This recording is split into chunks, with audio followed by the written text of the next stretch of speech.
This is the Buehler Isomet 2000 precision saw. Has a lid on the plastic hinges that will hold the lid open, but as it gets lower down to the bottom, it'll close.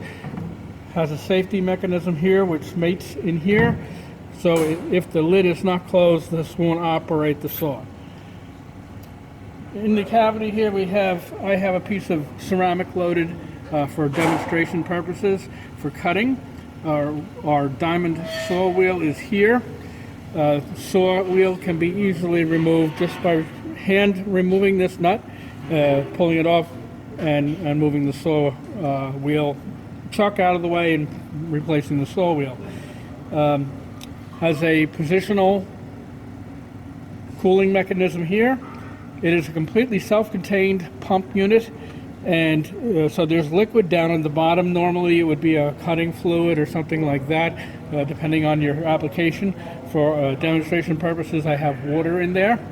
The pump unit and all of this is completely self-contained and connects to the rear wall here with these two electrical plugs that can be twisted slightly and then pulled out so that you can remove it. And just, to show you, this is how easy it is to, once you do it, just to take it out. You have to take these other things out in the meantime too, but it does come right out. At that point, you would be able to, once you get the pump out, you would be able to pull this drawer out for cleaning any excess material that has fallen down into there. Also in here we have this mechanism. This is for cleaning the blade. You would have to put it, depending on the blade, etc., put it in position, and then controls on the front would retract or expand it proportionately. So I'm going to, with that being said, for in here, I'm going to position the piece of ceramic over the blade. So on our front controls here, my position for the ceramic is here. I can advance or retract. So advance would be moving it to the right. So and you can see this changing, and that's in tenths of a millimeter. And so I'm going to move it over to 3.5. And then I can use my arm, lower and raise to make sure it's cutting approximately where I want it to be. So I'm going to lower it down.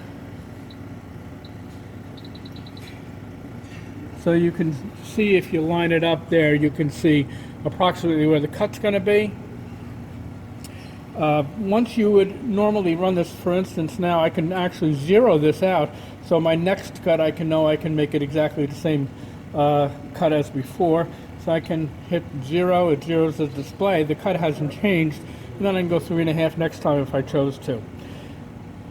To cut, this does have to be lowered near the blade before it will be able to run.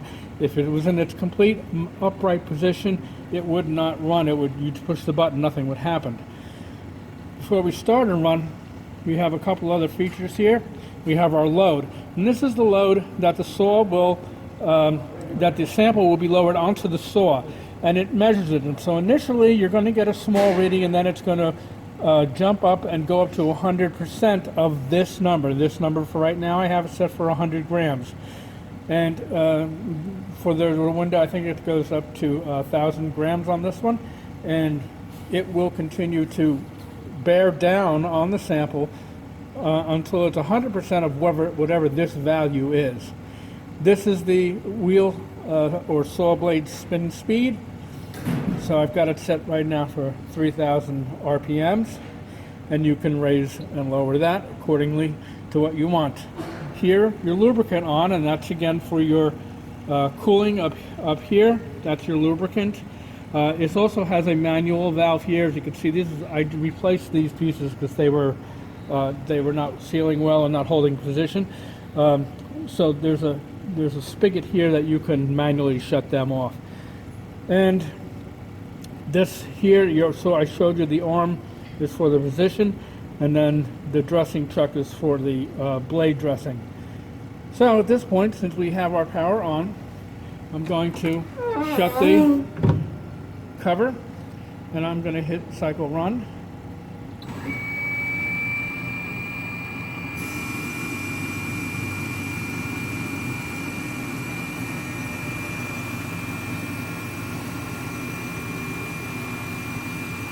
And you can see down here we've got our 100%, and it's currently cutting through the ceramic.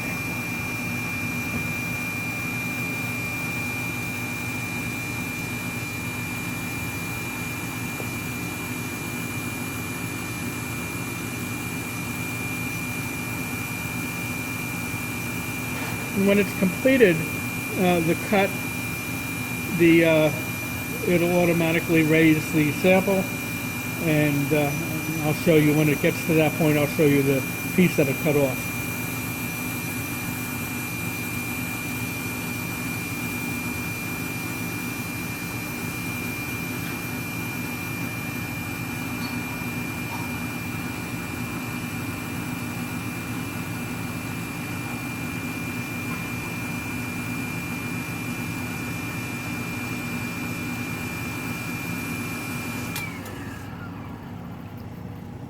So as you can see, it automatically stopped. And down on the bottom here is the ring that we just cut off of that ceramic piece. And over here I've got I've done some copper slicing, plastic tubing like this I've done, and some stainless steel. And depending on the application, there's different blades, speeds, and pressures that you would use.